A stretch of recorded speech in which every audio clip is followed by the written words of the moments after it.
Okay, my computer did a reshuffle of some kind and it kicked me out. But as I was saying, we only have a few participants on this morning. If you see that you have a classmate that's not in this morning, please shoot them a text message. Being absent from these virtual classes does hurt your participation grade. Let's see.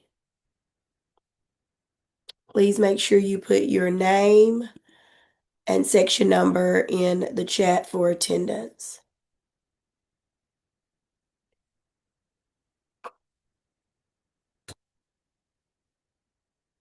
My AT&T is acting up this morning.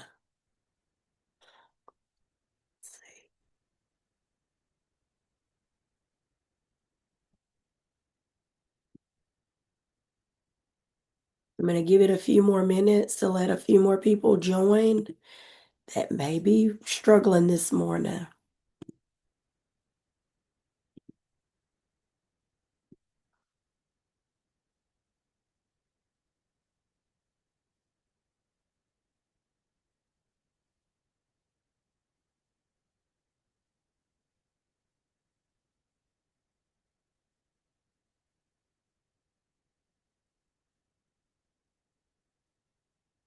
Well, it is 8:02 and I like to respect people's time, especially on the day of love. Happy Valentine's Day, everyone.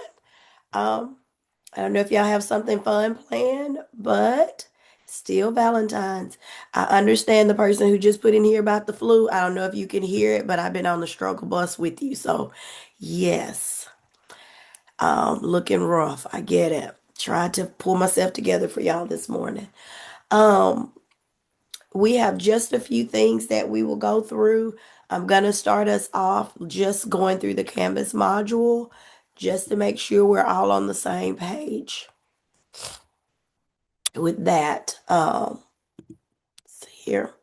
If you're here, you're in the right place. It's our second and last virtual face-to-face today. I will upload that to the very bottom of this week's Canvas module for those who could not get on. What our lesson around today will be around informal teacher observation, how to use your scripting form, how to use your evidence sorting form A. We're also going to take a look at the Mississippi Professional Growth System Guidebook. That's going to be the meat and potatoes of today. We'll also jump into our part two of our data project so that you kind of just know where we're going next with that because we won't have another virtual class between you working on that and it being due on March 1st. Your informal teacher evaluation is due next Sunday, so we'll do a deep dive into that. But that's kind of what we're going to talk about today. And then if you guys have any questions, we can come back and look at those questions or discuss them. Alrighty. So I'm gonna leave that here because I'm gonna have to come back to it to open that. All right, so let's do our deep dive into our teacher observation. Um, because that's the next thing you have that's due. And we're gonna start by just looking at the growth manual, the professional growth system. And I may need to update this. There's a new one out, but the stuff in it is the same. They just changed the cover. Okay, so when you're doing this assignment, there are a few things you just need to know about the growth system.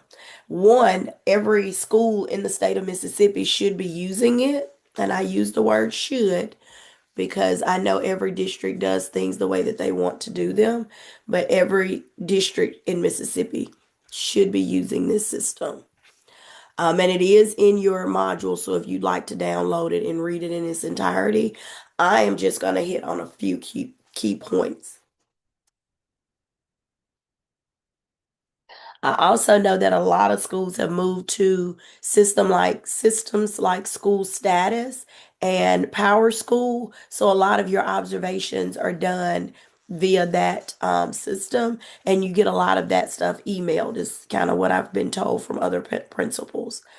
Um, we use school status in my school or in my district, but principals still have the autonomy for informals and formals to do a paper pencil or computer based. So I myself do informals on the computer and formals only because I prefer no paper. Um, so when we look at the observation and feedback cycle, this is just some key things for you to just know that it's a circle, right? It's circular in nature. It's going to repeat itself over and over. As an administrator, you'll go in, you'll do classroom observations. You want to provide clear, specific, actionable, and timely feedback. From that discussion with your teacher, you would expect that there to be changes in practices if they're needed. Then you'll follow up and do additional feedback so that you can see if those additional changes have improved instruction. So that's pretty much the cycle of observation.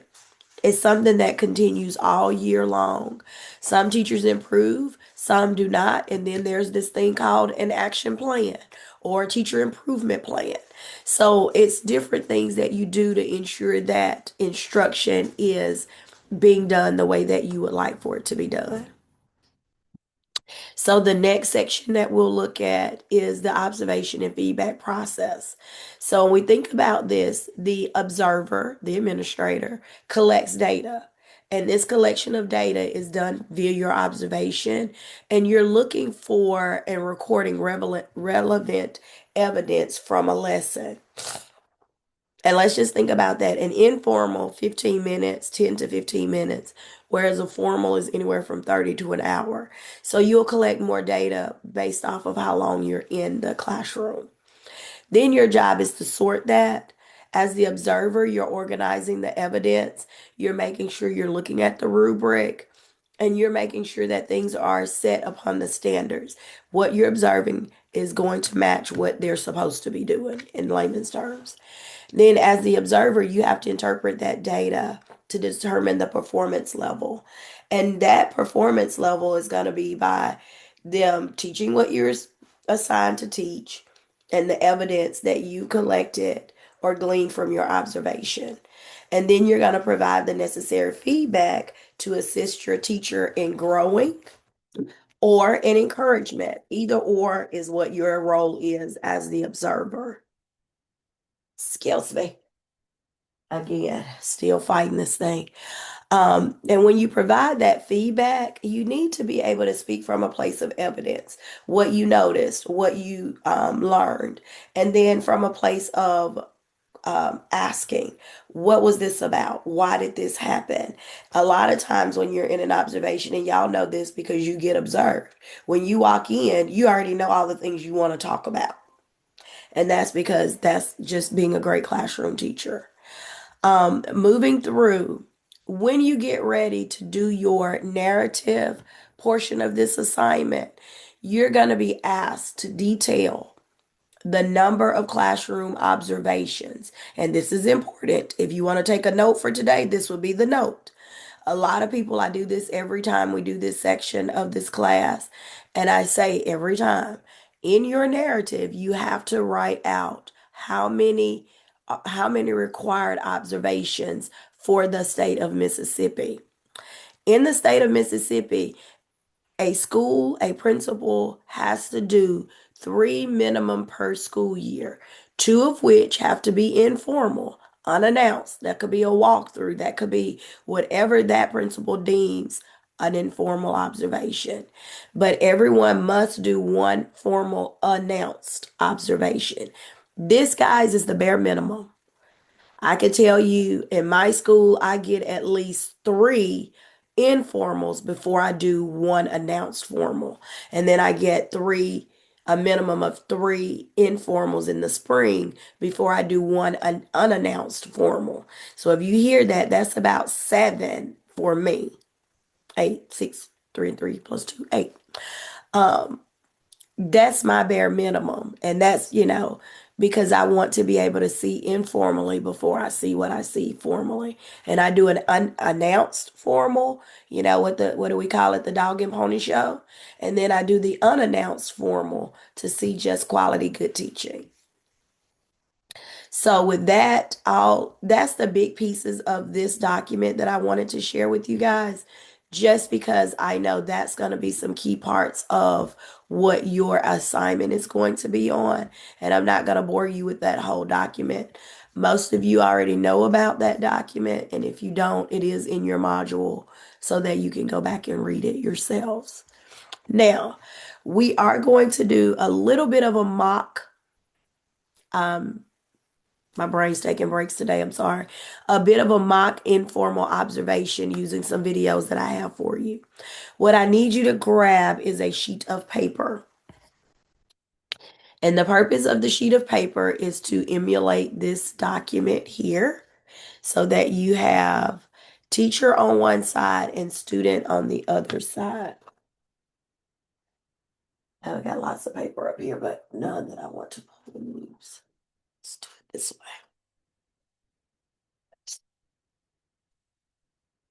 So you're going to take it, and as the elementary folks like to say, we're going to fold it hot dog. We're going to do a long hot dog fold. Open it on one side, we'll write teacher, and on the other side, we'll write student. Teacher, student. And that's all I need you to do on that for now, because I'm going to talk about this document just a moment. This is going to be a part of the things that you turn in for your um, mock teacher evaluation. And you will fill this part out. I don't care what the teacher's name is. In some of the videos, they say it, in some, they don't. This is not important to me. This part is where I will look. Now, when you walk in a teacher's classroom, you know what time of the day it is. When you do this assignment, it's going to be on the computer. So, some people have put the timestamp of when these things have occurred.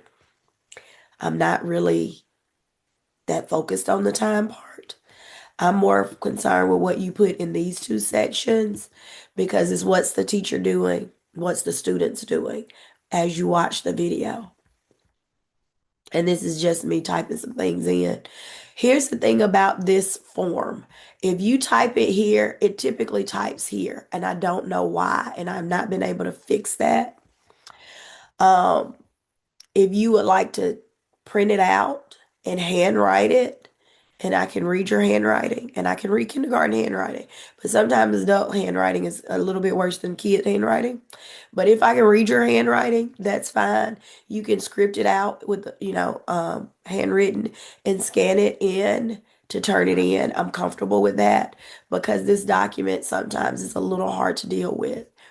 If you download it into like a Word document, you can type on it a lot easier with text boxes. Just FYI. Okay? Is everyone comfortable with this document? With just writing in what the teacher is doing and what the student is doing? You have to unmute yourself to ask questions.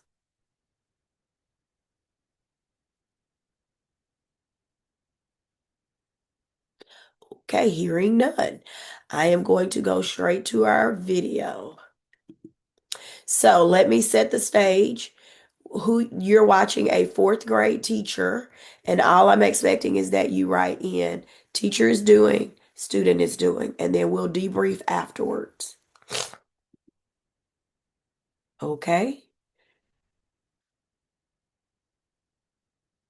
Okay, that didn't work.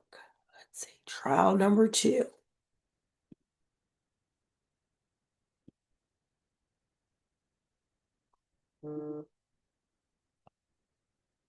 Let's see. Why is it a video coming up?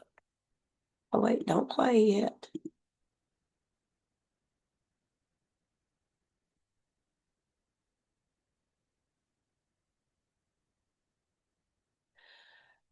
Okay, maybe I'm not going to show the video.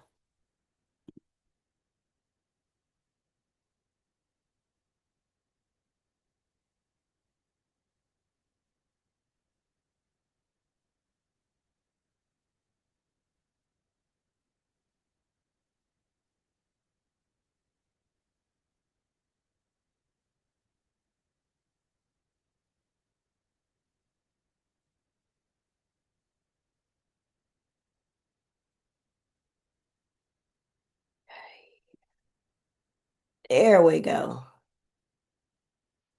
All righty, I'm gonna play the video. What are we here to learn?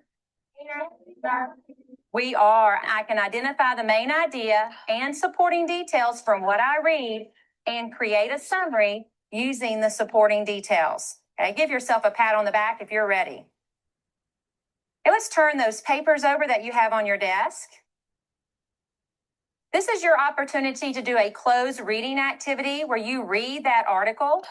You can use your pencil to highlight any information that you think will help you in finding the main idea. We're going to be using the reading cards, the blue reading cards. So when you're done, simply turn it over so we'll know when we can move on. You may begin.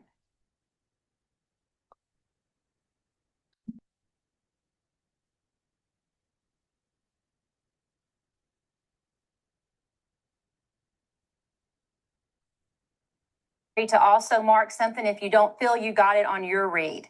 Feel free to mark it at this time. Water striders. Imagine yourself zooming across the top of a pond or lake without sinking in. While this might be hard for you to do, it is easy for a water strider. A water strider is a water bug that looks like a large mosquito. What makes it different from a mosquito, however, your entire group is one team. Time for us to work on some text-dependent questions.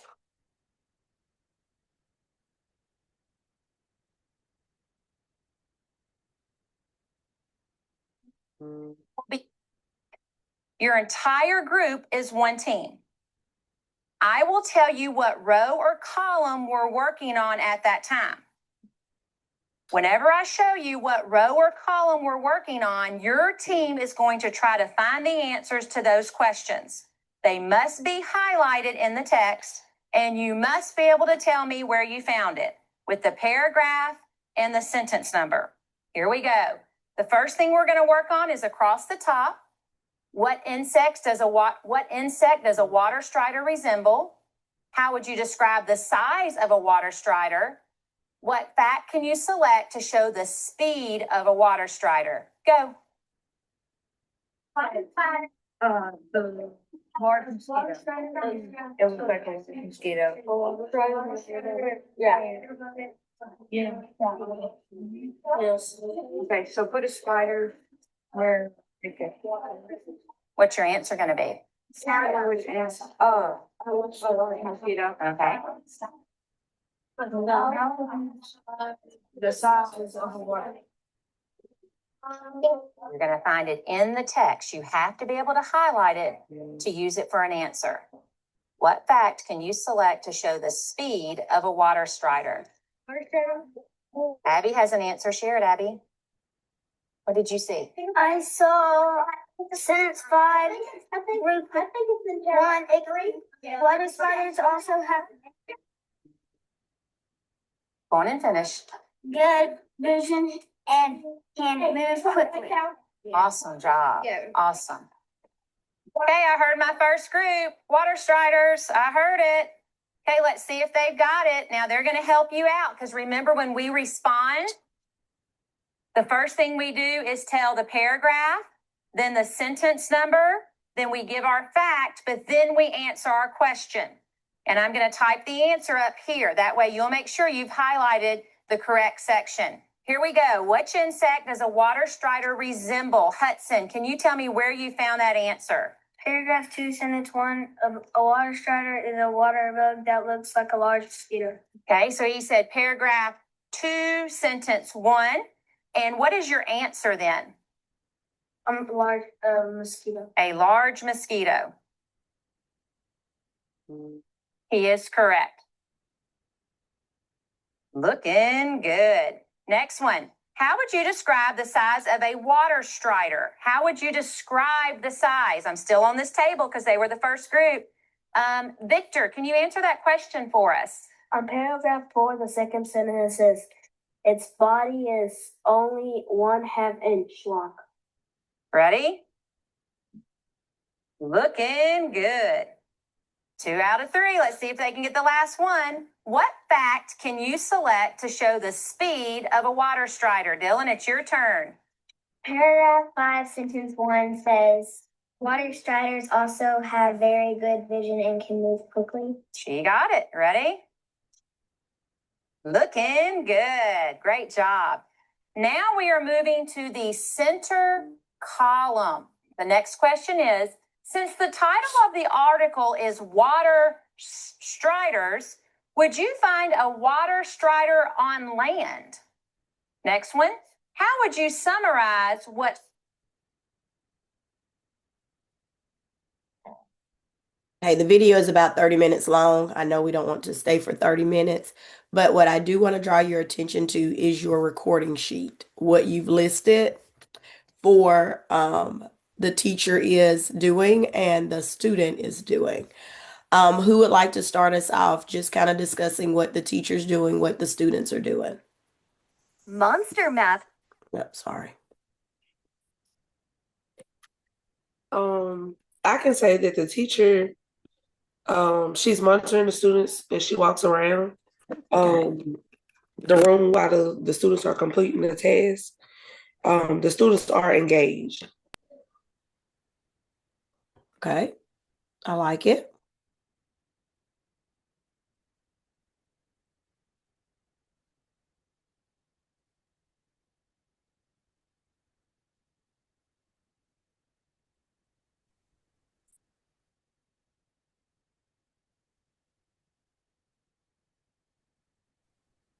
Good morning. Good morning. Um, I said the teacher is, uh, she gave objectives to the students to get them follow along what they're going to do. The teacher walks around and monitors students. She reiterates information to some groups, and then feedback is immediate to student response. For students, students are following the teacher. Students are actively participating in each group, and students are on task. Okay. Can I share? Yes. I wrote teacher is using multi standards in her teachings, and teacher is walking around the room, assessing groups, giving two-step instructions on expectations. Students are using multisensory at their desk while working in groups. Teachers reviewing vocabulary for understanding. Students are highlighting support the answer loud as the I do you, we do method in their grouping. Okay. Students are responding with groups. Good things. All good things. I do love that y'all are picking up on the instructional piece. Now, here's what I'm going to say. Whatever you put on this sheet as your teaching and student learning, we're going to look at the next form in just a second, because anything you do has to go back to the four large domains of teaching and instruction. That is what our state tells us, right? So domain 1 is our lesson design. Domain 2 is student understanding. Domain 3 is culture and learning environment. Domain 4 is professional responsibilities. Here's the thing, in a video you can't see professional responsibilities. You just can't. Teacher engages in professional learning, we don't know. Teacher establishes and maintains effective communication with families and guardians, we don't know. Lessons are aligned to standards and represent a coherent sequence of learning. We can see that. Lessons have high levels of learning for all students. We can see that. Can someone speak to where in this short lesson did you see that the lessons are aligned to standards and represent a coherent sequence of learning? Sarah, I want you to reshare what you just said because that's what I heard. She used the I do, you do, we do method. She was given expectations. The students came back and reviewed what that she was asking, and then she made them mock and show her what it is for understanding. Correct. All things that then point to lessons have high levels of learning for all students, right? So when you're looking at the video, that's what you're pulling out. Now, when you're typing this in or writing it in, all you're expected to do is write what you see. My paper says a little, it looks a little bit different. Mine looks, like I said, the teacher is reading, the teacher provided students time to read independently. The teacher then rereads the text aloud. See, mine is more about what I saw. And so that's the difference in what you guys wrote down and what I would have written down. Because I always use exactly what I see here. Students are working together to complete the task of answering questions after reading the text. But I do that because I want to remember what I saw in its entirety because my brain sometimes forget. So And Dr. domain two, I'm sorry, go ahead. I have a question. Is it okay if we do it the way you did it? Because I wrote the specific things that I saw too. I didn't Yes, write that like is the super broad. You're so right, Robin. You can do it that way because the next form that we're going to look at will talk more about evidence and why do we put the other things down. But this is just scripting, and that's why it's considered the scripting form. You're literally writing what you see. The teacher is walking around monitoring the students. The teacher is giving the objectives to the students. You can be more specific and say, like, the teacher told the students to work in a group and I mean however you want to phrase it, Really? Mhm. but this is strictly scripting. We're just typing what we see, what we glean from the video. We're not going to put our 2 cents on it until we get to our evidence form. But while we're here, domain two, student understanding. Teacher assists students in taking responsibility for learning and monitors student learning. When did we see that? What did that look like for us? I'll wait. When the students were back to the teacher in the video with their text evidence, Mm-hmm. when she was giving back they were asking and being able to prove what she wanted for them to do for understanding to make sure that their math. Good answer. Uh-oh, Sarah, you cutting out on me. I have a question, Uh-huh. and it's strictly, and I don't know if I'm jumping in, but so I know Domain Five talks about like because we don't see her engagement with the parents or the communication with families or guardians. Where from personal experience through school status, I know your school uses school status as well as mine. We've had to have so many communications go out, and I think they would check to see how many times we've communicated with the families or guardians as a part of our observations. So would that could be considered as like something we could do in a informal or formal observation?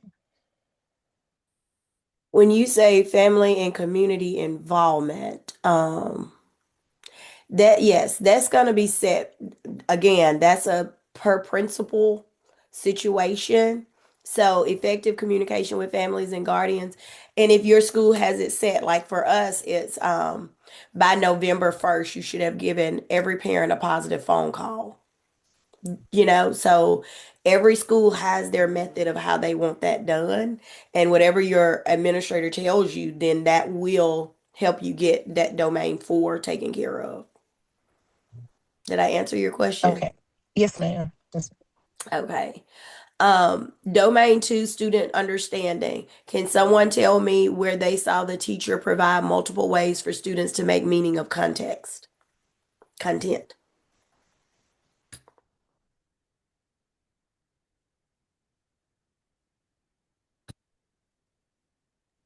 Um, Hello, can you hear me? I can. Okay. She would provide, or the students would provide feedback as she would answer questions.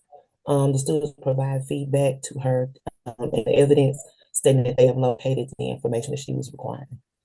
Job. Yes, that shows that she's helping them. Not only did they find the answer, they had to provide their text evidence to support it. Good job there. What about, let's look at domain three, culture and learning environment. Y'all, I'm gonna come out of this form because I'm getting ahead of myself and I do this a bit sometimes. I want us to look at the other form as we talk through this. Okay, I think I got it. All right. Okay. So I'm going to pause what I just asked that question and I'm going to come back to the things we were just talking about, the evidence sorting form, as I was asking you those questions. And we talked about the lessons aligned to standards and represent a coherent sequence of learning. So when we start talking about, we scripted, we stated exactly what we saw. But then we come to the sorting. Sorting means, okay, I'm going to give you a score based off of what I saw in your evaluations. Y'all, as a teacher, if I didn't get a perfect score, I already had a rebuttal when I walked in the room. That's just who I am as a human. So this is the form that most teachers, if they have a rebuttal, this is when they're going to come with a rebuttal. Because if you tell them they're a one or a two or a three, they want to know why, right? You want to know why. We all do. When I go for my principal evaluations, if I'm not a four, you got to tell me how I'm going to make a four the next time. So that's kind of where this form leads us. So when we talk about the evidence to support the claim, if I say that a teacher's a four, that means that when I sat and I watched that instruction, it fully aligned to the Mississippi College and Career Readiness Standards. It was coherent, focused, sequenced. The kids followed along. I saw some connections being made to prior learning. I saw that the teacher explained tomorrow we're going to do this. It reflected collaboration with the other school staff within and across disciplines to enrich learning. Now, I'm going to tell you how I see this. When I do formal observations, if I go in third grade math, I'm only observing third grade math. You know why? Because I want to know that all of my teachers are teaching coherently and sequenced. So when I sit with a parent and they say, oh no, I want Dr. Cockrell for my teacher because I heard that that other teacher doesn't teach like that.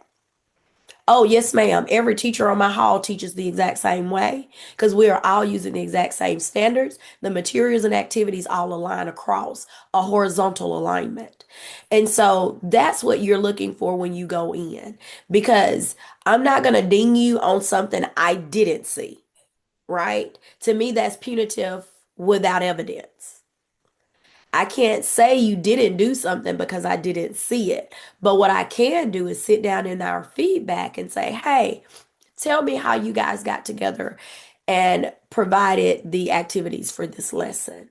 Always asking those clarifying questions. And that way a teacher can say, oh, we met last Thursday and we talked about this and this, and this is how we got there. So if you're on the fence between a three and a four, there's your four. I always want my teachers to have the highest score. I do remember a time, and y'all may still live in that time, where administrators would say, no one's going to be a perfect score every time. I came in with my A game every day. I should be perfect every day. Like, that's how I thought it when I was in the classroom. So, again, I needed hard evidence to tell me why I wasn't, for the administrator to tell me why I wasn't a four. So when we look at the lesson we just watched, do you guys think that particular teacher was a four, a three, a two, or a one? Please come off mute. Tell me what you would have given her and tell me why.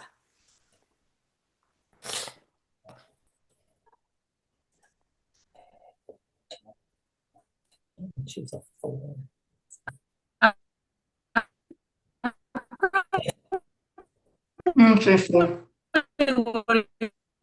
I hear someone talking, but it's very muffled.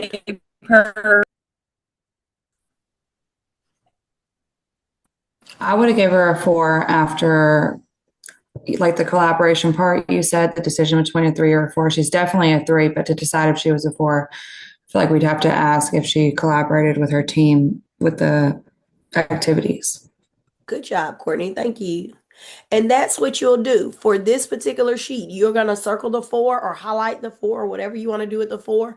But when you get here to the evidence or the three, let's go back what she said, the three.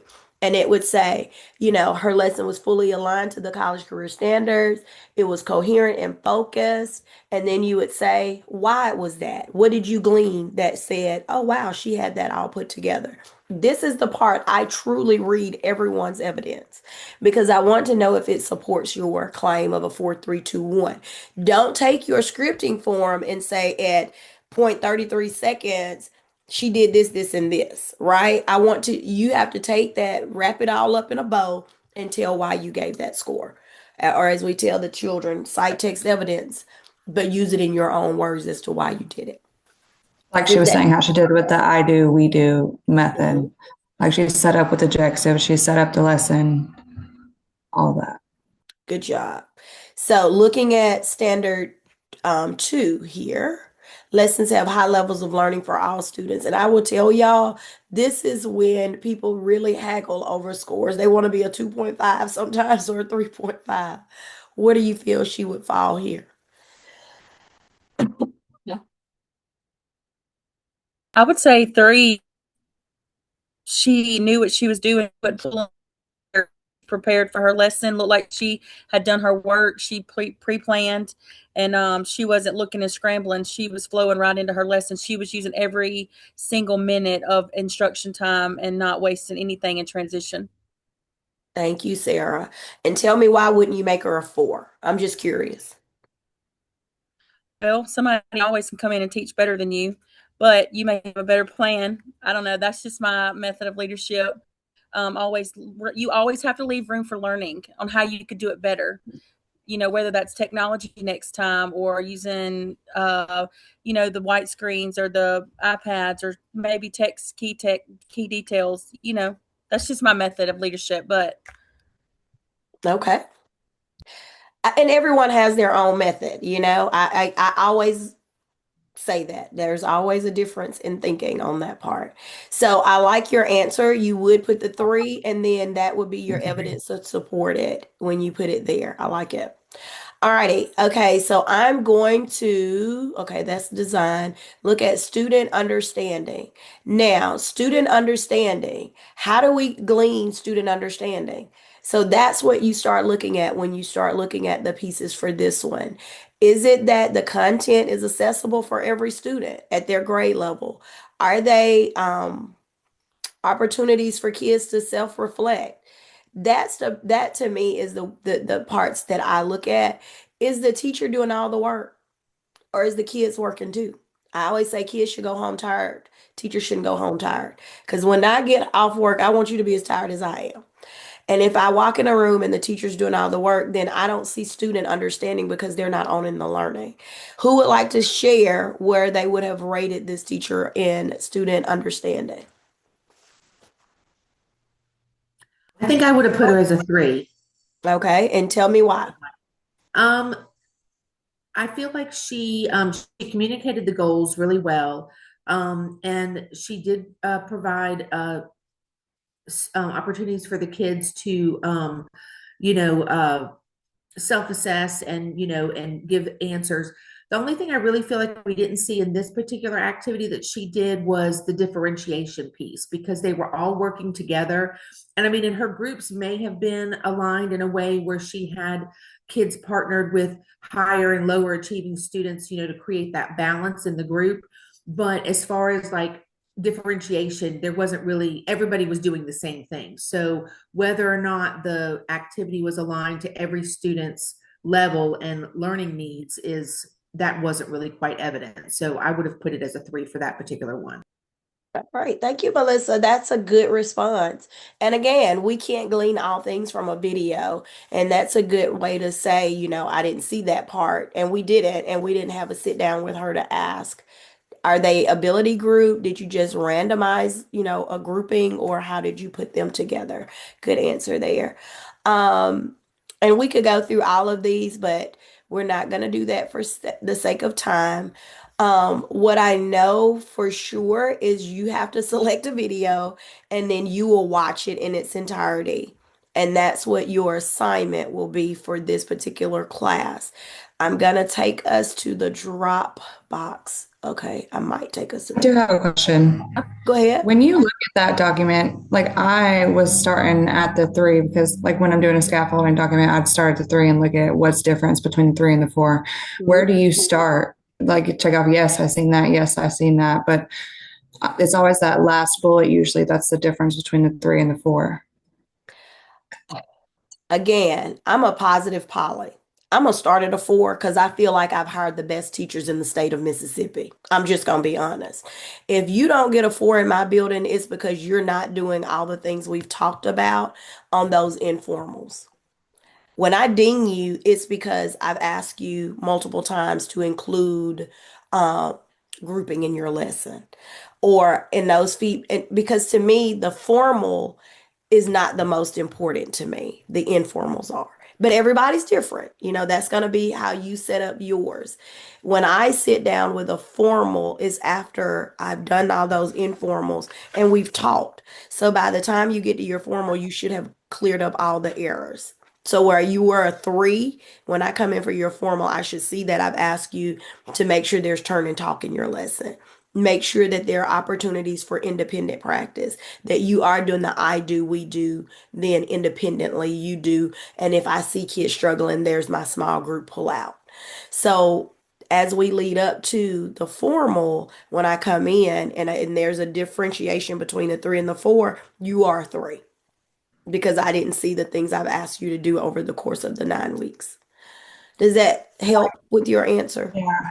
Yeah. My principal is one of those that nobody gets a 4, nobody's perfect. We can't.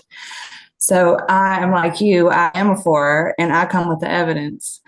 So And we here's the just, thing, and I had a principal who shared this with me. If you're crushing a teacher based off of, if you come in and that person's like, hey, this is where I feel like I should be, this is what I've done, and this is how I see myself, am I going to crush that teacher and say, oh no, you're a 3? I didn't see that. That's me crushing a teacher. Is she going to give me her best effort going forward? Or is she going to walk out of my office and say, it doesn't matter how hard I work, Dr. Cockrell's always going to see me as a bad teacher? Because that's how we think, right? So at the end of the day, I want the best that I can get from people, just like my supervisors want the best that they can get from me. So it's better for me. My job is to build you up. I'm going to always be your cheerleader. So I would rather do that and make sure my teachers feel supported, right? And so that to me then goes back to the culture and climate of my building. I always want a positive culture. But again, you will develop your style as you go through. Um, I've always been a positive Polly. That's just the way I live. And it apparently works because the people in my building do seem to be happy. Are they tired? Yes. Are they frustrated a lot of days? Yes. But that's just the work, man. That's what we do every day. I get frustrated too when I have a parent calls and is chewing on me because something that's stupid. That there's no other word for it because it's not as senseless. But again, the work that we do, everybody in this state, the work that we do is not a miracle. And I really wish they'll stop saying the Mississippi miracle. It became, it came after hard work, dedication, and years of hard work. So I want to build people up. That's the job, right? And that's just you have to determine who you are going to be as an administrator. What are your core values? Going back to Marzano, what are your core values? Kids in my building will tell you, Dr. Cocker wants us to be safe and love. I'm like, because I say it all the time. I want you to feel safe and I want you to have a sense of belonging, which is love, right? And so those are my core values. If we don't feel safe, we're not going to learn. And that's for the adults in the building as well. If they don't feel safe and loved by me, they're not going to want to work hard. So I want to ask, how did your daughter do at her cheer competition? How did your parents go? Birthday party go. I want to be engaged with my people, so I'm not going to crush them. And I think sometimes the teacher evaluation system, people use it to crush people. Now, have I put teachers on a plan of improvement? Yes. Yes, I have. But a plan of improvement is improvement, right? It's not, and I got you. I'm not trying to fire you. I'm trying to make you a better person, a better educator for the people sitting in front of you. Because I have to make sure when these kids walk out of third grade to fourth grade or fourth grade to fifth grade, they're ready for the next grade. And accountability is how we get there. I'm not against taking tests. I'm not because I need to know that kids are learning at the same speed. I need to know that when a kid goes from third grade to fourth grade, they're not going to be a grade behind. We have a great school. I have nothing to be, worried about at this current moment because we have 80 and 90% proficiencies, right? We're a blue ribbon school. Like, we're a school of innovation. Like, we have a lot of things that we can be proud of. But that's also because my people work hard because they know my expectations are so high. And it also goes back to they're dedicated to the work. And so if a three is going to make you less dedicated to the work, you're a four. But if you didn't do anything that I asked you to do in your informals, then you're a three, and we're looking at a plan of improvement. Does that make sense, Courtney? Like, I know I gave you a lot in that, but I'm very passionate about the way people use the growth system. And I do think that a lot of administrators use it as a tool to get teachers defeated as opposed to pumped up to work hard. Okay, I'm going to move on because I got on my soapbox. Courtney, that's your fault. You put me on my soapbox. And for some reason, my computer is like in total disagreement with me today. And I think it's because I haven't shut it down in about a month. Let's see. Yeah, but that's not what I want you to share.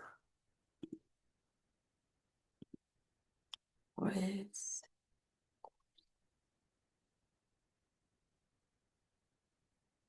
I don't know why it won't share what I needed to share. Hold on. Let me close some stuff out. Maybe that'll work.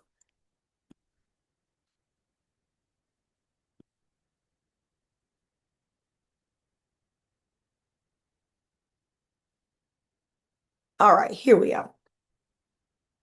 Okay, so let's go back. I like to show you exactly what this Dropbox is asking and go through it with you, just because I know it's a lot that's listed here, and trying to break it into chunks sometimes it's not doable, but we'll try.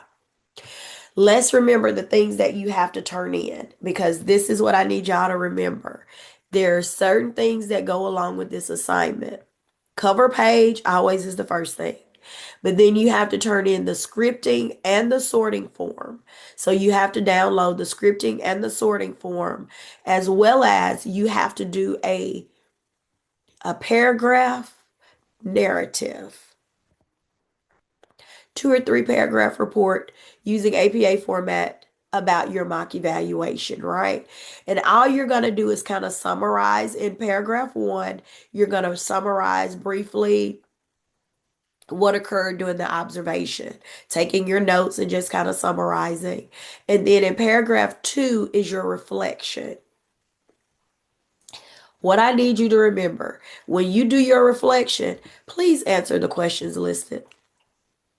How did you feel during the evaluation? Was the instrument easy to follow? And what difficulties did you encounter, or did you find anything difficult to understand? Please answer the questions.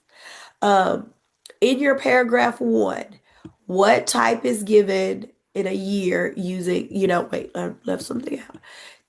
Remember what I showed you in the PGS, the expected number of evaluations and what type are required.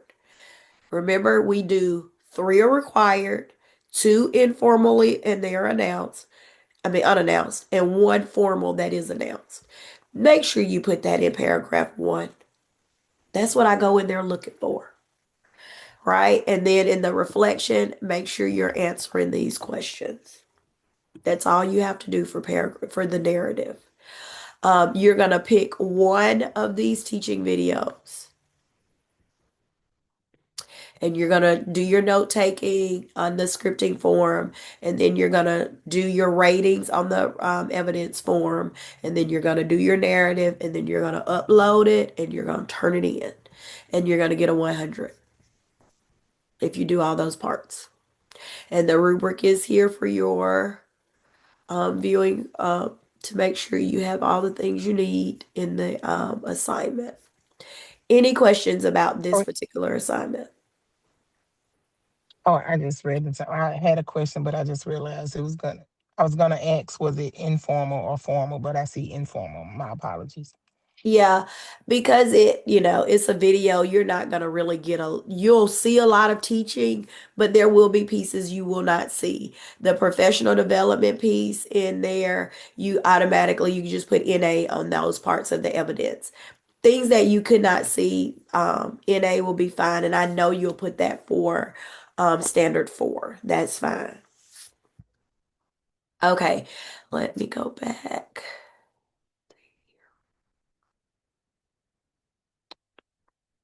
Alrighty, this is where I want us to live. Just a minute. I want to go through your SMART goals too.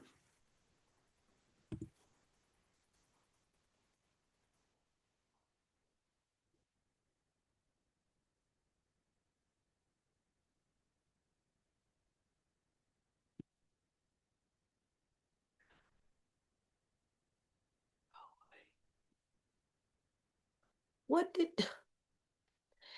Okay, me and the whole notion of Zoom today, we are not getting along the way we normally do, and I don't know why. Bear with me, guys, for just a minute. Let me download this document and share it that way.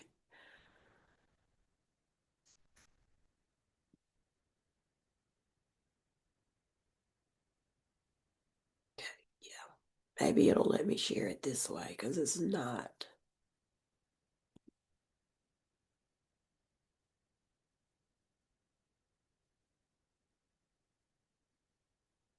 Okay, maybe this will work.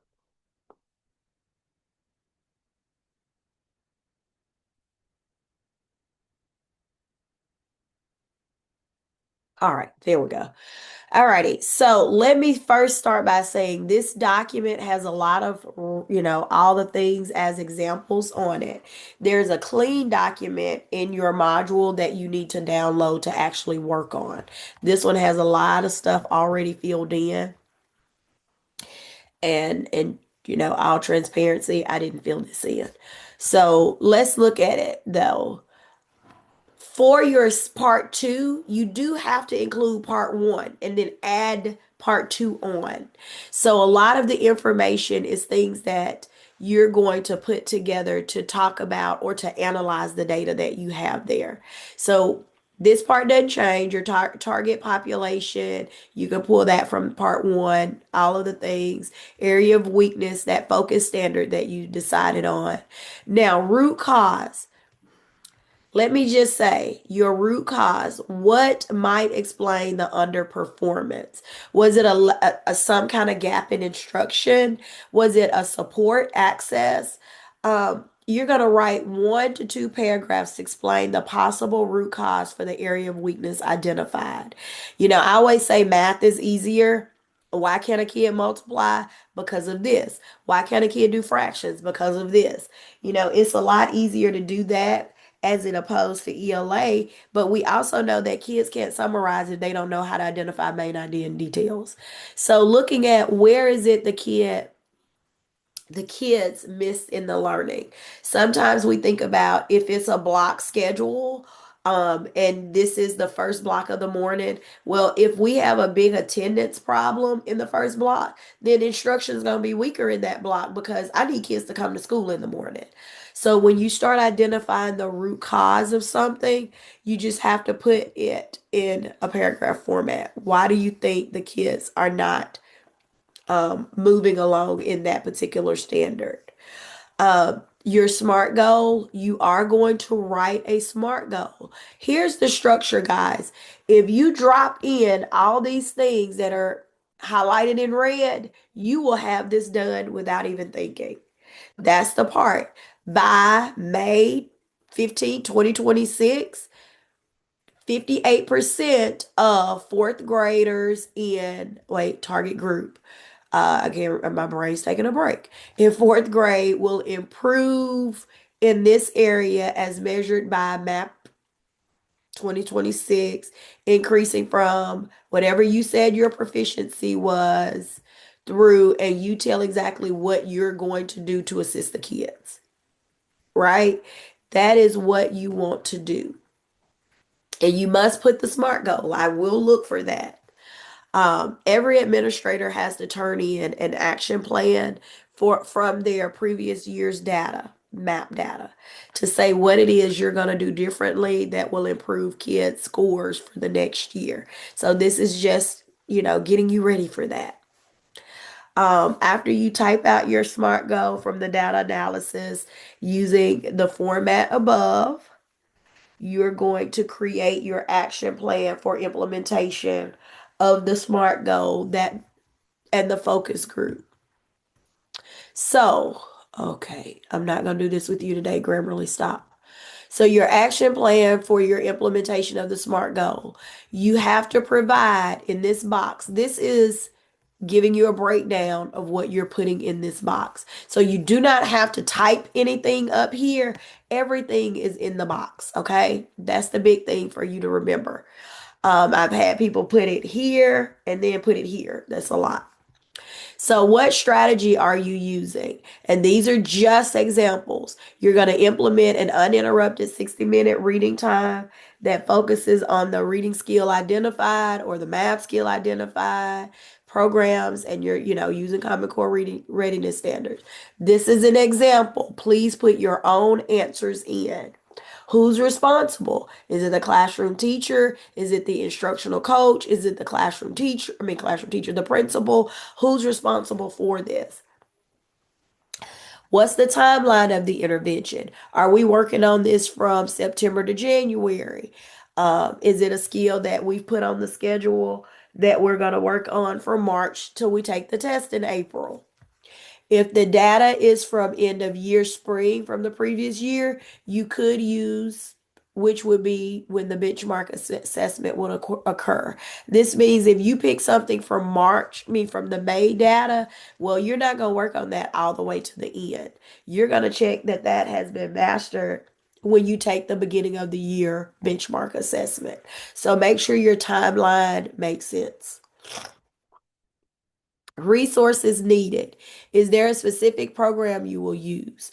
If you have an intervention program, I know a lot of schools use iReady, some schools use Savas, like whatever resource you're using to target instruction during this time, please list that. Are there any specific resources you will need to implement this strategy? You're going to make sure you're being very specific in those resources. Progress monitoring efforts. When will you monitor the progress of the plan and how will you monitor it? If you're doing bi-weekly quick checks, if you're saying, okay, we're working, this is one of those standards that we're going to work on from August until December, then my progress monitoring may be a bi-weekly check, but my bigger one is I want to see how they did, how they do on the next benchmark. Then, evidence of progress made. What is the next assessment data you will use to determine if the plan was successful? Most people do put here that the next benchmark. But if you have something else that your literacy specialists are using or your math specialists, add that here. Now, any questions about this form?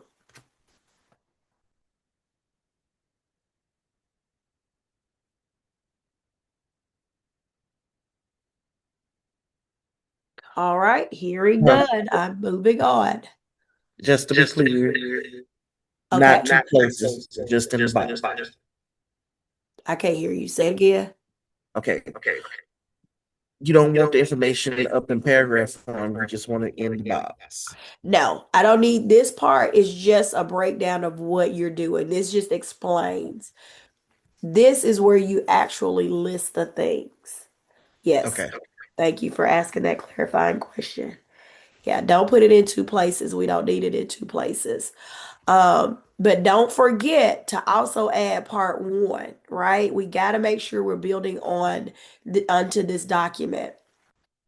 Part one, part two, and the other part I need to say out loud. Don't forget to attach your data. Always remember to attach the data to each thing you're turning in. The data needs to be there. I feel like I have a leaking faucet. Okay, we got that. Let's see here. Um,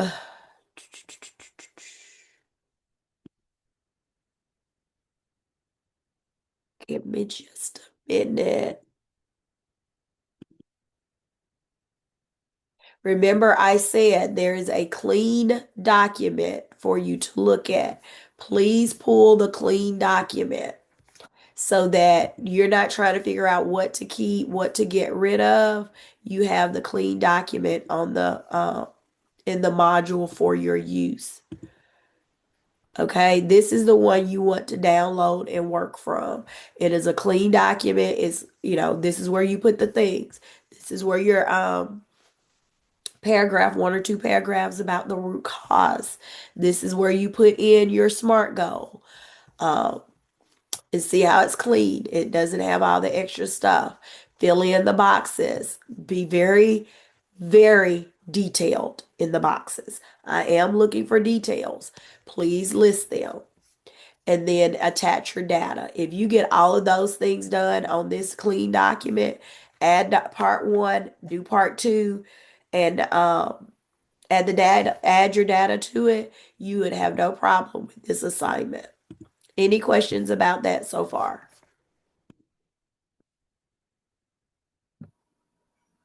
Dr. All Cocker, I have a right. question. Okay.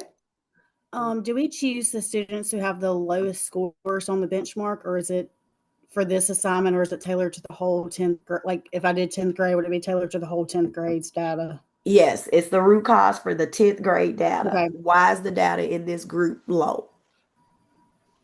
Oh, bad. I also have a question. If we're like when we're picking our standards, so I teach sixth grade math. So they were low on NS9, but they were low on NS9A, B, C. Do we keep it as NS9 or are you wanting one of those substandards? No, it would be NS9. And then you would talk Okay. about, because you do know it's multiple in there, you can talk about the root causes of those multiples, right? Okay. That's the way I filled it out on the SMART Goal 1, but I just want to Okay. make sure that it's the whole standard, not just the individual subs. Right. When you, but Thank you're you. thinking like you're supposed to think for an analysis of the data. We know the whole standard is weak, but we pull out the branches, and when you start doing part two and you start talking about those interventions, well, the whole standard is low, but we're gonna do a lesson on this particular part of the standard. This would just so we can build that whole standard up. So that'll be in your strategies when you start talking about part two. Okay. Okay, thank you. Hopefully I answered that correctly. I always use way more words than I need. Alrighty, so I wanted to go to the Dropbox just to be sure we've talked about all the pieces of this particular assignment.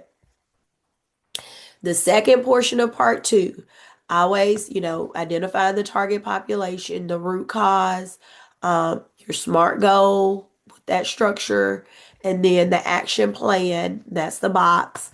And then writing, always know that we're using third person.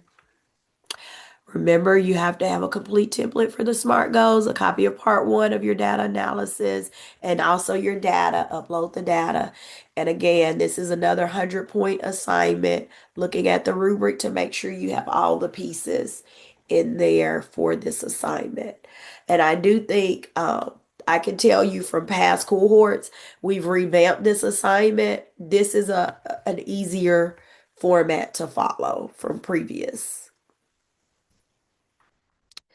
Okie dokie. Let me scroll quickly.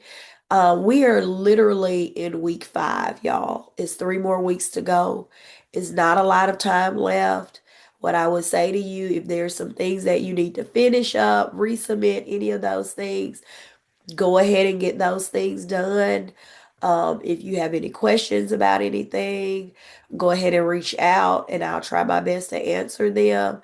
I will apologize for my slowness with grading and answering some emails. I've been in DC for over a week. I got back on late Wednesday night, and was at work Thursday and Friday with all of the gunk that I'm going through. So I'm a little slow right now, but I'm picking back up, I promise. But we are at the end of I always say trimester. We're in semesters now. We're at the end of this class, and 8 weeks goes by a lot faster than what you think. I will post an instructor video to try to give y'all some information about the 6 domains video presentation. Um, please watch that video, but I don't want to jump into a lot of these things and then give you guys information overload. So those little short instructor videos kind of helps with that. And that's why I try to post them up there for you guys to see.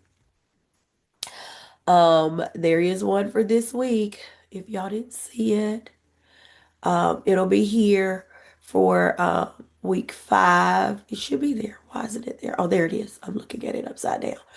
Okay, so with that being said, I think I've hit all the high points of what you need to know going forward. Um, any questions?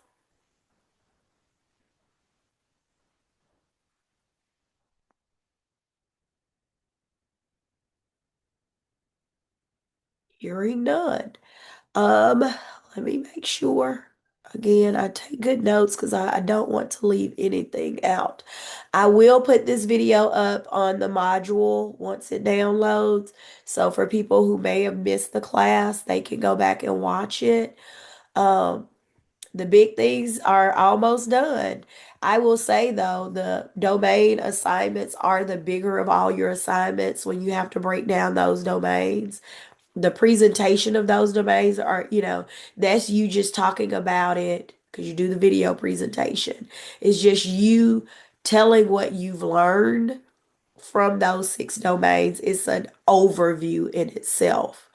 I will say be mindful of the time, how much time you're supposed to spend talking about them, and try to stay within that time frame. But other than that, y'all have been rocking and rolling, and I appreciate the emails and the clarifying questions that you've asked, and hopefully I've answered them in the best sense. But if I don't answer, y'all know, keep asking. I'll keep responding. But that is all I have for this class. If you guys need anything between now and then, please feel free to email me your questions. If you did not sign in, sign in. That's the other big thing. Sign in so you get credit for being here. Thank you.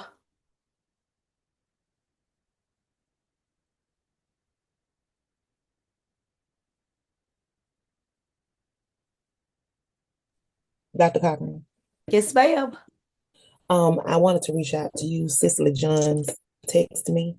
She said she cannot get in, and she's received emails from others. They could not get into the Zoom call today. So I put that in the chat so you would know that. She said she could not get in, and said she had other classmates emailing her that also could not get in. Are they in your cohort? I'm sorry, I can't read. Okay, I'm sorry. Are they in your cohort? Yes. Okay, so the link is working. I always wonder if it's in a different cohort, did the link not work? But the link is working because you're here. I don't know what to say about that part. Um, I don't know. I'll respond. I'm sure they've emailed, but it's hard. I can't do a class and enter a lot of, emails and things. But I will reach out to them as they reach out to me. Thank you. Ugh, excuse me, y'all. I'm just like a faucet that won't turn off. And y'all have a great Valentine's Day. If there are not any other questions on the call, I will end the meeting for us all. It's 9:09. Have a great Valentine's Day. Bye, y'all.